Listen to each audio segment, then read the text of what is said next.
I'm MC Jessie。大家好，又到讀你聽嘅時間，讀你聽2.0啊！今日繼續讀 Miguel de Cervantes 嘅 Don Quixote。我哋讀到第4節啦。咁上回第3節咧就講 Don Quixote 咧，終於都冊封咗啊，為騎士啊，揾咗呢個城堡嘅堡主。當然啦，呢啲一切嘅所謂堡主啊、冊封啊，都係佢自己嘅自我感覺良好啦。實際上都係一個鬧劇。咁但係喺 Don Quixote 嘅心目中咧，佢就係一個騎士，名正言順嘅騎士啦。咁喺佢被冊封之後咧，佢當然啦，又會有多有關於騎士精神嘅嘢咧，又會忽然之間諗起㗎啦嚇，又要去貫徹佢嘅騎士精神。咁我哋睇下佢嘅騎士精神喺第4節又發展到點樣？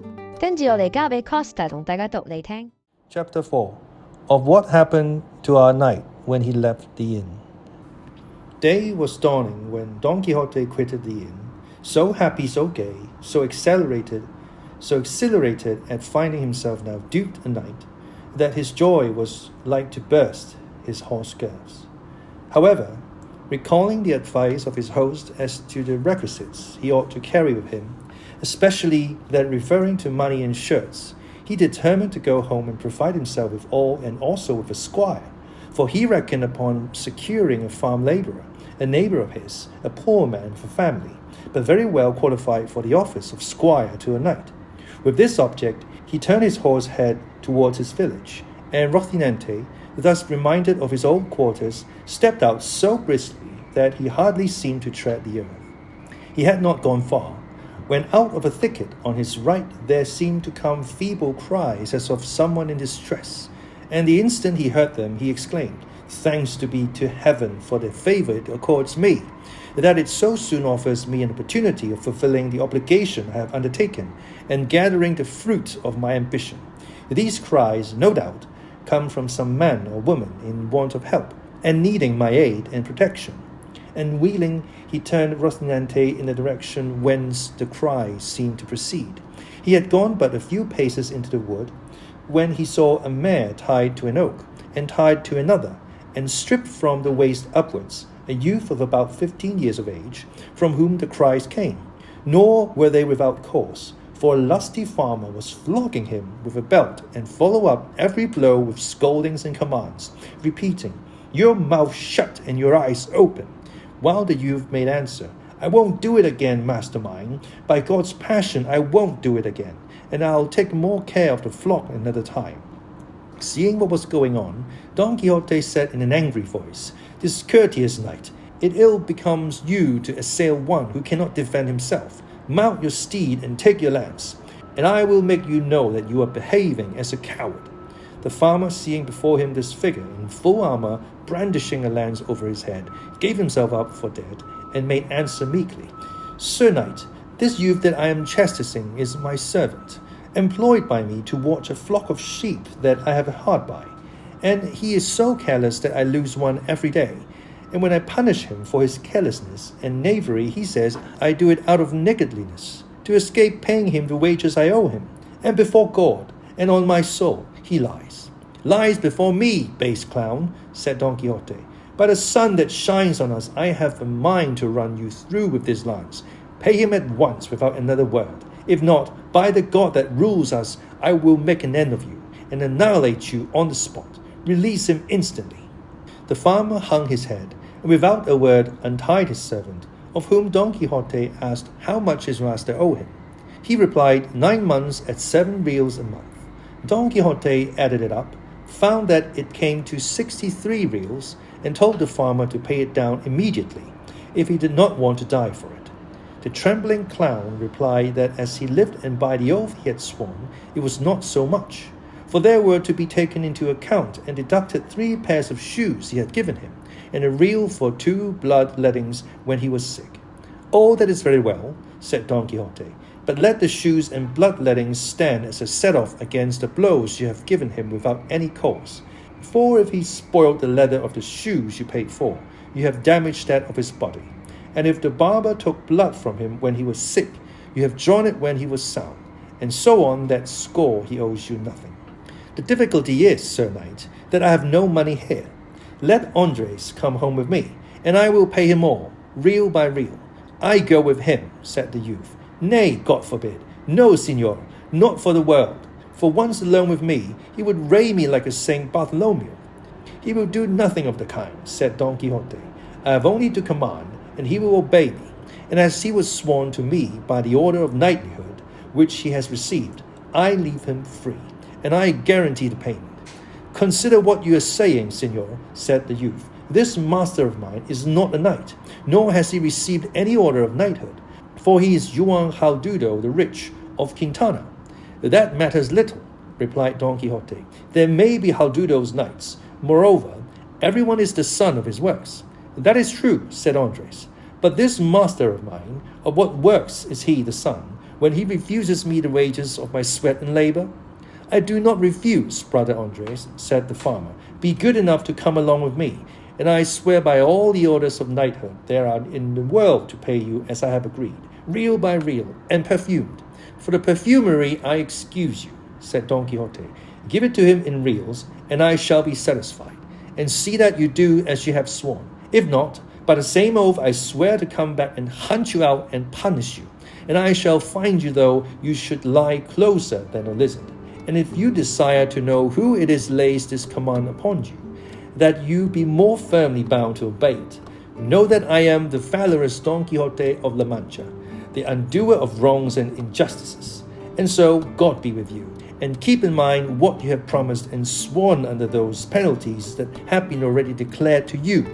So saying, he gave Rocinante the spur and was soon out of reach. The farmer followed him with his eyes, and when he saw that he had cleared the wood and was no longer in sight, he turned to his boy Andres and said, Come here, my son. I want to pay you what I owe you, as that undoer of wrongs has commanded me. My oath on it, said Andres. Your worship will be well advised to obey the command of that good knight. May he live 1,000 years, for he is a valiant and just judge. By rogue, if you do not pay me, he will come back and do as he said. My oath on it too, said the farmer. But as I have a strong affection for you, I want to add to the debt in order to add to the payment. And seizing him by the arm, he tied him up again and gave him such a flogging that he left him for dead. Now, Master Andres, said the farmer, call on the undoer of wrongs. You will find he won't undo that, though I am not sure that I have quite done with you, for I have a good mind to flay you alive. But at last he untied him, and gave him leave to go look for his judge in order to put the sentence pronounced into execution. Andres went off rather down in the mouth, swearing he would go to look for the valiant Don Quixote of La Mancha and tell him exactly what had happened, and that all would have to be repaid him sevenfold. But for all that, he went off weeping, while his master stood laughing.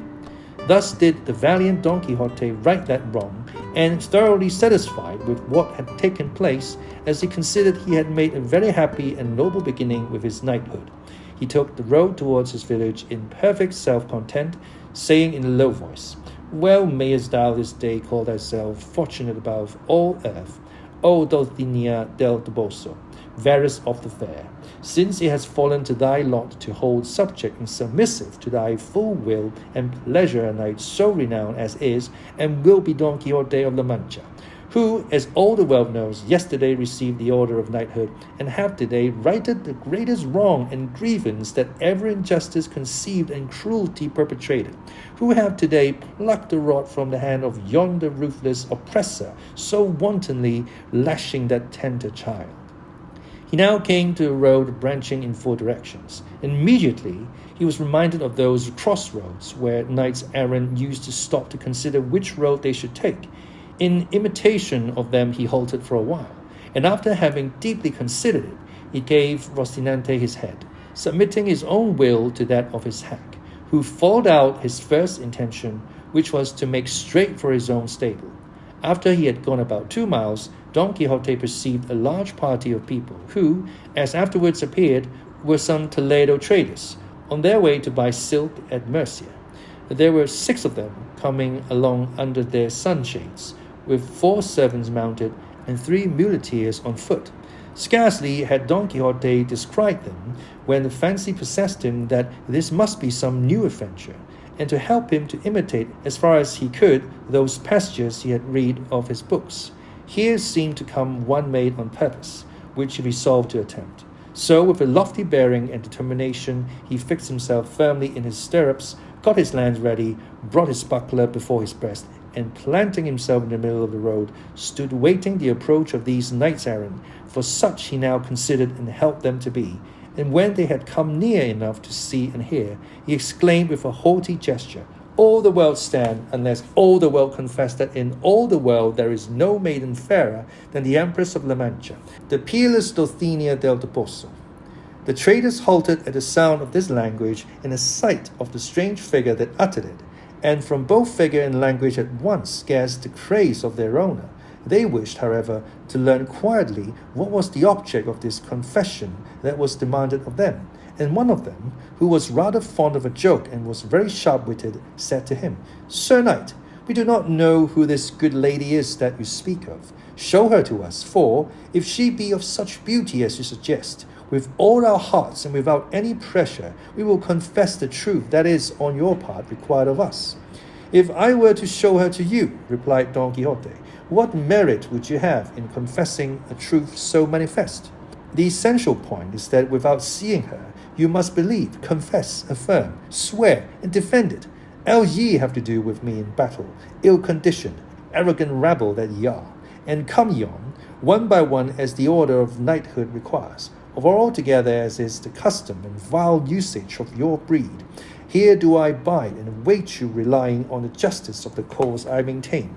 "Sir Knight," replied the trader, "I entreat your worship in the name of this present company of princes, that to save us from charging our consciences with the confession of a thing we have never seen or heard of, and one moreover so much to the prejudice of the empresses and queens of the Alcaria and Extremadura, your worship will be pleased to show us some portrait of this lady, though it be no bigger than a grain of wheat, for by the thread one gets at the ball, and in this way we shall be satisfied and easy, and you will be content and pleased.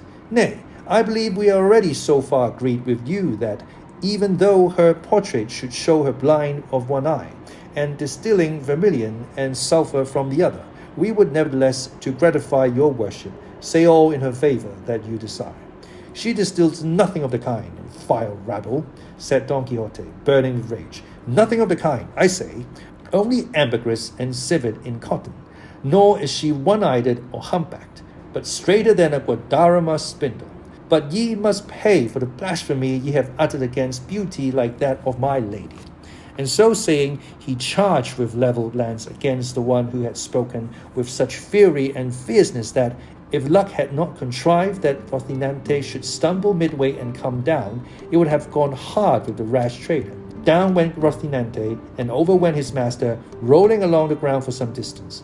And when he tried to rise, he was unable.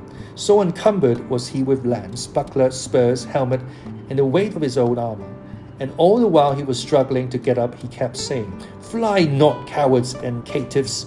Stay, for not by my fault, but my horses, am I stretched here." One of the muleteers in attendance, who could not have had much good nature in him, hearing the poor prostrate man blustering in this style, was unable to refrain from giving him an answer on his ribs, and coming up to him, he seized his lance, and having broken it in pieces, with one of them he began so to belabor our Don Quixote that, notwithstanding and in spite of his armour, he milled him like a measure of wheat. His master called out not to lay on so hard and to leave him alone, but the muleteer's blood was up, and he did not care to drop the game until he had vented the rest of his wrath. And gathering up the remaining fragments of the lance, he finished with a discharge upon the unhappy victim, who all through the storm of sticks that rained on him never ceased threatening heaven and earth and the brigands, for such they seemed to him. At last the muleteer was tired, and the traders continued their journey, taking with them matter for talk about the poor fellow who had been cudgelled. He, when he found himself alone, made another effort to rise. But if he was unable when whole and sound, how was he to rise after having been thrashed and well nigh knocked to pieces? And yet he esteemed himself fortunate, as it seemed to him that this was a regular knight-errant's mishap, and entirely he considered the fault of his horse. However, Battered in body as he was, to rise was beyond his power. 好，唔該晒 Costa， 第5節就讀完啦。出現咗一個比較可悲嘅情況啦，就係呢個 Don Quixote 2次出手相救啊，所謂路見不平啦，第2次都唔算其實。第1次都係嘅，路見不平啦，拔刀相助啦，咁但係就幫得唔夠徹底啊！轉頭佢營救嘅呢一個被虐打嘅小僕人呢，就俾佢嘅主人呢就繼續毒打啦嚇。而另一方面，當佢只不過係想喺其他人面前即係炫耀一下佢自己嘅心上人嘅美麗嘅時候呢，亦都係俾人唔單止用言語奚落啦。仲要俾人痛打啦因為佢不濟啦，佢同隻馬嗰個默契又欠奉啦咁落得一個幾可悲嘅下場啊！咁你呢一刻呢，只不過係呢個旅程嘅開始咁，但係就已經俾人打到起唔到身。好，我哋睇下有啲咩字同大家分享先。Knavery 名詞嚟嘅 Knavery， 形容呢個虐打緊佢嗰個僕人嘅呢個主人啊，喺森林入邊。名詞咧意思就係一個無賴嘅行為 ，dishonest or unfair behaviour。有啲字想同大家分享嘅，都係名詞嚟嘅。Ambergris 咁amber 啦琥珀啦，但係呢個係叫 ambergris 係咩嚟嘅咧？原來中文咧就有一個叫龍涎香名詞龍涎香。A waxy substance that originates as a secretion in the intestines of the sperm whale。咁喺個末鯨入面，末鯨嘅腸道入面所分泌出嚟嘅一啲分泌物，咁喺嗰個腸道積累得耐咗咧，就會排出體外。咁呢啲人咧就會攞嚟咧就係做香料啊，非常之香。我都係今日先知嘅啫。仲有 civet， a slender nocturnal carnivorous mammal with a barred and spotted coat and well-developed anal scent glands, native to Africa and Asia。 麝香貓啦，我哋成日叫嗰個貓屎咖啡啦咁就係嚟自呢個麝香貓，就係將一啲普通嘅咖啡豆就俾呢啲麝香貓去進食。咁佢食咗之後咧，排出體外嘅時候咧，就加入咗佢腸道嘅分泌物，咁就變成咗我哋所講嘅貓屎咖啡。咁嗰個香味係濃郁好多嘅。我自己就冇飲過啦咁我亦都睇到一啲網評啦，就話有啲言過其實啦，唔知大家有冇飲過呢個貓屎咖啡啦？好，今日就講到呢度，下次再同大家分享讀你聽。If you like this video, make sure to comment, like, share and subscribe. Adios.